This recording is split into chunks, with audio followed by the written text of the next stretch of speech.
Salut à tous et à toutes, donc aujourd'hui j'ai dans une nouvelle vidéo pour vous faire un point lecture. Donc j'ai 3 bouquins à vous présenter. On commence de suite. Donc le premier que j'ai à vous présenter, c'est La gloire de mon père de Marcel Pagnol. Marcel Pagnol, c'est un de mes auteurs préférés. Donc j'étais ravie de commencer ce roman. Alors moi, ce que je fais pour m'organiser et pour un petit peu retenir, parce que j'ai une mémoire un petit peu nulle, voilà, faut savoir, j'ai pas une très bonne mémoire. Ce qui fait que j'écris en fait dans un bouquin, comme ça j'écris ce que je pense de chaque livre, je le note, je mets à peu près combien de temps je l'ai lu, enfin voilà. Je fais ça un petit peu pour tous maintenant. Ça me permet de un petit peu faire une rétrospective de mon année, comme ça je pourrais voir quel livre j'ai adoré, enfin ce genre de choses. Donc, pour La gloire de mon père, je l'ai lu en 2 semaines. 2 semaines, alors qu'il est minuscule, vous allez me dire oui 2 semaines parce que c'était une semaine de cours. C'était une semaine de cours et en semaine de cours je lis très lentement. Comme pour toutes les raisons que je vous ai déjà exposées, de la fatigue, ce genre de choses. Voilà. Je lui ai mis 4 sur 5. Alors, on va recontextualiser. Qu'est-ce que c'est que La gloire de mon père? La gloire de mon père, c'est une sorte d'autobiographie de Marcel Pagnol. C'est-à-dire qu'il nous raconte en fait un souvenir d'enfance. Pardon, un de ses souvenirs d'enfance dans ce roman-là en l'occurrence. C'est une sorte de trilogie. Il a fait La gloire de mon père, Le château de ma mère et Le temps des secrets, qui sont tous les 3 des souvenirs de sa vie quand il était enfant. Et donc là, voilà, c'est le tout premier qu'il a sorti. Alors, j'ai adoré lire ce roman. Parce qu'en fait, j'aime tellement la patte, l'écriture de Marcel Pagnol. Il a vraiment une façon d'écrire qui est mélodieuse, qui est magnifique. Si vous n'avez jamais testé Marcel Pagnol. Ça vaut franchement le coup. Il fait pas des romans très très longs, il fait des romans plutôt courts comme celui-ci, mais vous êtes tombé amoureux de son écriture. Moi j'aime tellement son écriture que voilà, j'adore ce monsieur, hein, malheureusement qui est mort, mais bon.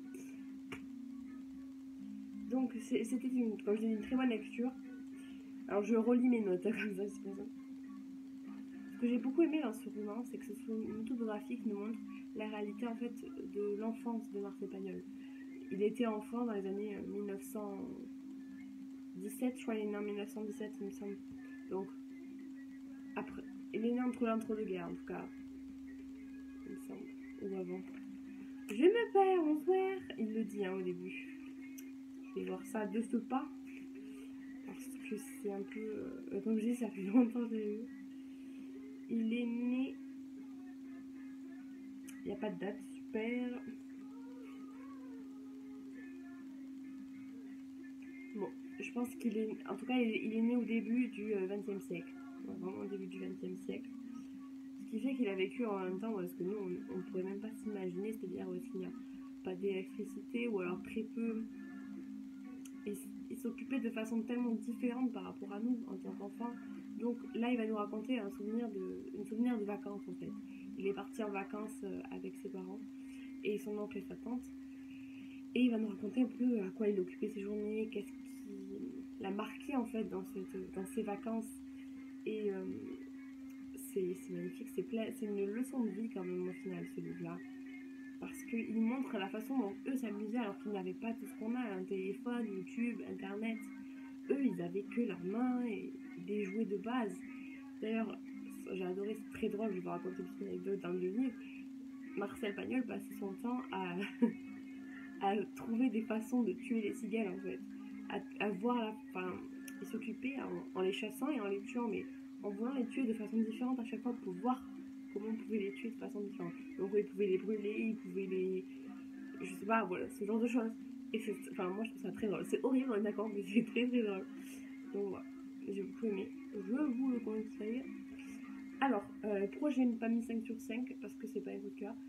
J'aime beaucoup Marcel Pagnol. Je préfère Marcel Pagnol dans ses romans inventés, donc avec ses histoires qui sont très belles, très originales. Il y a plus de rythme en fait.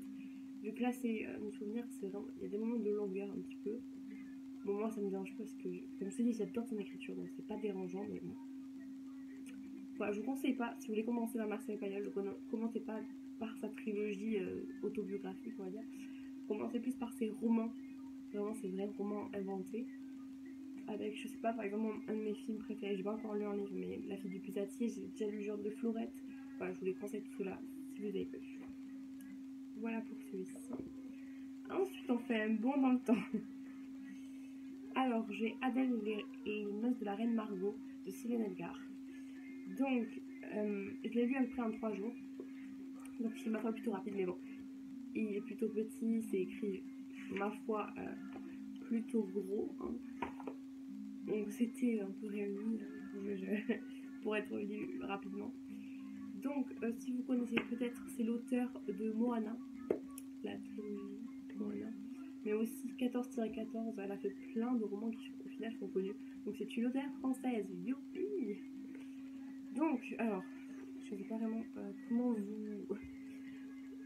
J'ai acheté ce livre, je n'en avais jamais entendu parler en fait sur YouTube ou ailleurs. J'ai juste trouvé comme ça en magasin et ça m'a attiré déjà. La couverture est très belle. Voilà, le côté matérialiste a parlé en premier. Et ensuite, j'ai lu le résumé. Donc, les noces de la reine Margot, c'est donc ça parle de la reine Margot, la fameuse reine Margot qui a existé, qui a vécu en France. Et moi j'adore l'histoire et là ça a rassemblé des thèmes que j'aime beaucoup, l'histoire mélangée un petit peu à un monde contemporain, enfin vous allez comprendre. Alors c'est l'histoire de Adèle et les noces de la reine Margot, qui en fait va, à chaque fois qu'elle va dormir, en fait elle va rêver et va vivre en fait au temps à la cour de la reine Margot en fait. Et elle va se retrouver projetée dans ce moment-là, dans ces coutumes-là, avec cette guerre de religion entre protestants et catholiques qui a été pas mal violente. On peut penser notamment à la Saint-Barthélemy. Voilà. Alors je vois, il me donnait très envie de ce livre-là, parce qu'apparemment il promettait aussi une petite histoire d'amour. Enfin, voilà. Alors, je suis rentrée dans ce livre. J'étais un petit peu. Il y a 2-3 choses qui m'ont gênée, notamment l'âge de la fille qui est l'âge d'aller au collège. Donc bon, j'étais là, d'accord, je crois qu'elle est en 4ème, un truc dans le style. Donc elle a, je sais pas, 13-14 ans. Hein. Et aussi la façon dont Céline Edgar fait parler ces jeunes, entre guillemets, c'est pas réaliste du tout en fait. Comment elle les fait parler, c'est un petit peu comme si un adulte essayait de parler à la façon des jeunes. Enfin voilà, vous voyez, c'est pas très naturel. Je ne trouvais pas du tout naturel. Je voyais la femme de 30 ans derrière écrire à la place d'une fille de 15 ans en fait. Donc ça m'a beaucoup dérangée. Et j'ai trouvé, il y a des choses qui m'ont gênée, notamment en fait que où est-ce qu'on partait quand on rentrait dans l'histoire, donc dans les rêves, parce qu'en fait c'est quand elle rêve, quand on rentrait dans les rêves de Adèle, j'ai trouvé que c'était tellement, et on aurait pu être bien plus approfondi en fait au niveau de cette période historique. Moi c'est un peu pour ça que je l'avais pris, parce que ça m'intéresse énormément. Et en fait j'étais un peu frustrée à chaque fois, genre j'avais quelque chose qui commençait à être intéressant et puis hop, en fait elle approfondit pas ce qu'elle dit, elle n'approfondissait pas du tout le côté historique qui m'intéressait énormément. Mais je me suis dit, ce livre-là, c'est une bonne lecture qui passe et tout. Et puis arrive la fin et la sorte de conclusion, et là ça fait boum. Ce livre est un gros coup de cœur, même si je viens d'exposer plein de points négatifs. Donc je lui ai mis 5 sur 5, parce qu'en fait, c'est pas une simple histoire fantastique. En fait, c'est une sorte de morale à la fin, que je peux pas vous dire sinon je spoil tout. Qui fait réfléchir, et c'est ça que j'ai adoré, parce que de prime abord, on se dit c'est une histoire assez superficielle qui raconte quelque chose de plutôt fantastique, ou un petit roman tranquille ou pépère. Ça montre une réalité très forte en fait, je trouve. Et quelque chose dont il faut faire attention en fait. Parce qu'en fait, on voit que Adèle est assez fragile dû à un certain événement qui est arrivé dans sa vie, ce qui va la pousser à aller dans ses rêves, à vouloir aller dans ses rêves. Et il y a une morale de fin qui est très intéressante et très très belle. Donc, je vous conseille, je sais pas si j'en ai bien parlé, mais j'ai adoré ce livre. Et si vous vous dites comme moi au début, ouais bon bof, c'est une bonne lecture, mais bon, continuez parce que la fin, faut juste comprendre cette morale de fin. Et si vous la comprenez pas, n'hésitez pas à me demander en message privé ou quelque chose comme ça pour qu'on en parle. J'aimerais beaucoup en parler de ce livre-là. Donc voilà. pouvez voir, genre, par exemple, j'ai pris toute la feuille pour écrire dessus, quoi. Super. Ah oui, pardon, je vais juste rajouter un truc. Je trouve que ça, faut vraiment le faire lire à des jeunes. Parce que c'est très accessible. Je pense que c'est pour ça qu'elle n'a pas trop approfondi dans le côté historique. C'est des choses que les jeunes doivent lire parce que ça amène une sorte de morale subtile, en fait, pour eux. Voilà, c'est un thème général qui touche pas mal de gens. Voilà. Donc, si vous êtes jeune, lisez-le. Et pour terminer, j'ai lu Lux, le tome 2 de Jennifer L. Armentrout. Jennifer L. Armentrout. Je pense que ça se dit comme ça, on verra bien. Donc, c'est le tome 2 de la saga Lux. J'ai lu le tome 1, j'avais adoré cette histoire qui était très originale, qui me faisait un peu penser à Twilight sur certains aspects, mais j'ai tellement aimé Twilight. En fait, ça a amené à ce fait que j'ai adoré ce livre. Alors, ça n'a rien à voir avec de la Beatlit, donc Beatlit, les vampires. Non, ça n'a rien à voir avec des vampires. Mais il est question quand même de créatures surnaturelles. Très originale, créature surnaturelle d'ailleurs. Et donc, je sais pas trop comment vous parler de ce tome 2. Alors, je lui ai mis une note de 4 sur 5. Ça n'a pas été un coup de cœur. Par contre, ce livre est très très addictif. Il y a énormément de rebondissements, mais c'est ce qui m'a gêné en fait. Parce que j'ai trouvé qu'en fait, au fur et à mesure qu'on avance dans l'histoire, l'auteur nous fait souffrir les personnages, mais waouh! En fait, il y a toujours un truc qui va pas, qui va les faire souffrir encore plus que ce qu'ils ont déjà vécu en fait. Voilà. Et c'est que le deuxième tome, donc je commence à avoir peur parce qu'il y a 5 tomes. Donc je me dis, comment ça va se passer en fait? Parce que les personnages en prennent perpète, hein, sérieux. C'est là, mais à quand un moment où est-ce qu'ils restent tranquilles, personne à poursuivre, personne à aller chercher, personne qui meurt ou je ne sais pas. Vous voyez? Non, non, elle veut pas. Il y a beaucoup de rebondissements dans ce deuxième tome, j'ai remarqué. Ah oui, il y a un pseudo-triangle amoureux qui, moi, personnellement, m'a gênée parce que ça n'avait absolument pas lieu d'être dans ce roman.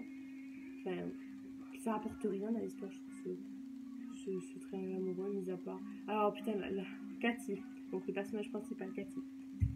Mais qu'est-ce qu'elle est casse-couille, putain, mais vraiment, elle est casse-bonbon, quoi. La fille, je peux pas trop vous dire, mais sans vous spoiler, quoi, mais en gros, bon, vous vous doutez bien qu'avec Damon, il y a forcément une romance. Hein, on est d'accord, souvent c'est le cas. Hein. Et donc, elle se dit, ouais, il peut pas m'aimer, on s'aime pas vraiment parce qu'il y a telle chose qui rentre en jeu, nanana. Et puis au moment où est-ce qu'elle se rend compte qu'enfin elle est amoureuse de lui ou qu'elle l'aime, elle fait, non, je peux pas lui dire parce que maintenant il m'en veut.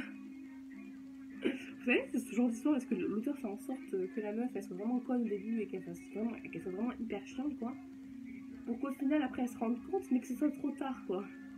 Donc j'étais là, mais putain, mais qu'est-ce qu'elle est conne, quoi, mais merde. Bref. Et... j'ai aussi trouvé, en fait, certes, il se lit rapidement, c'est le genre de roman qui se lit rapidement, mais on peut pas le lire en une seule journée, parce qu'il est vraiment très, très, très dense, en fait. Alors, je m'explique dans le sens, c'est-à-dire que l'écriture de Jennifer L. Armentrout est vraiment très dense, beaucoup d'informations. Donc à un moment, t'es là, je veux respirer, quoi, c'est stop. Donc tu t'arrêtes, parce que bon, au bout d'un moment, est vachement, pas lourd, mais il y a beaucoup d'informations en fait. Son écriture donne beaucoup d'informations qu'il faut assimiler assez rapidement, sinon vous êtes perdu. Perdu.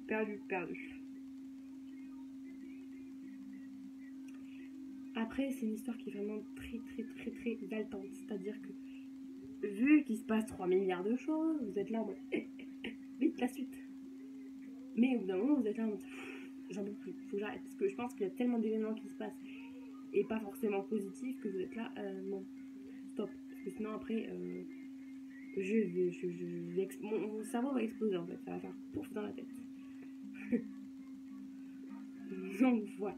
Alors, je vous la conseille parce que c'est quand même une très bonne série. Tome 2 est pas forcément le meilleur, mais ouais, on va continuer. Parce qu'ils sont pas chers, ils sont qu'à 13,90 €.